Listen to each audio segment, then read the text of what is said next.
O momento de inércia para uma área A que se encontra no plano xy em relação ao eixo y é dado pela equação 10.1. Na forma diferencial, corresponde a x² vezes a área dA.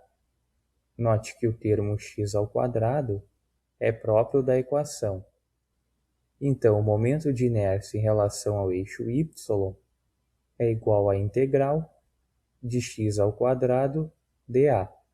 Então, o primeiro passo é encontrar a área dA, analisando um elemento infinitesimal retangular, cuja área é igual à largura vezes a altura, sendo paralelo ao eixo y, ou seja, na vertical, cuja altura é y, e largura dx, dA é igual a dx vezes y. Observe que, utilizando o elemento em tal condição, a distância de qualquer ponto dele, ou seja, de todo o elemento, em relação ao eixo y, que é o eixo do momento de inércia, é a mesma. A função dada informa o valor de y². Então, isolando a variável y, tens que ela é igual à raiz quadrada de 1 menos 0,5, que multiplica a x. Neste caso, y corresponde à altura do retângulo, pois ele sempre parte de y igual a zero, ou seja, do eixo x. Portanto, a área do elemento é dx, que multiplica a raiz quadrada de 1 menos 0,5 vezes x.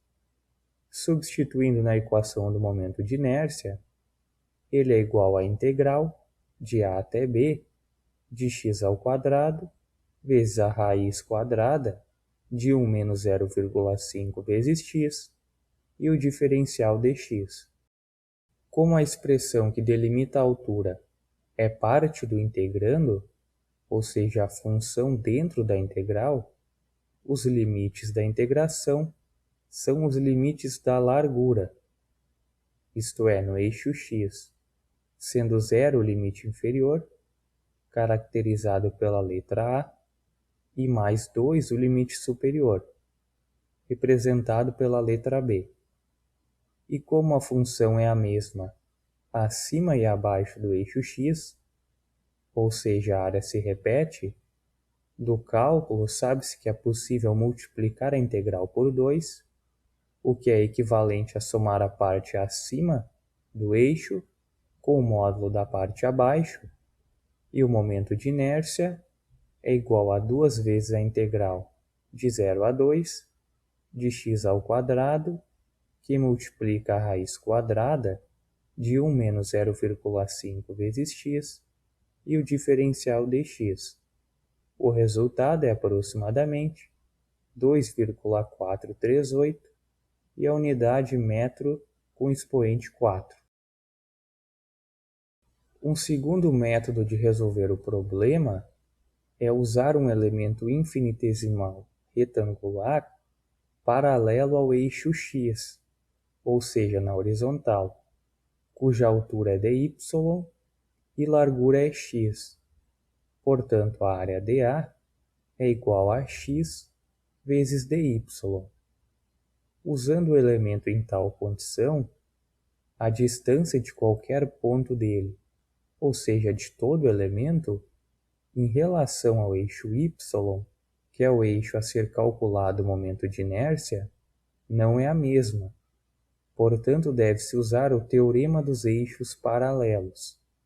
Para um retângulo de base B e altura h, o momento de inércia em torno de seu eixo centroidal, na forma diferencial, é igual a 1/12 vezes o cubo da base multiplicado pela altura, que resulta em 1/12 vezes x² vezes dy.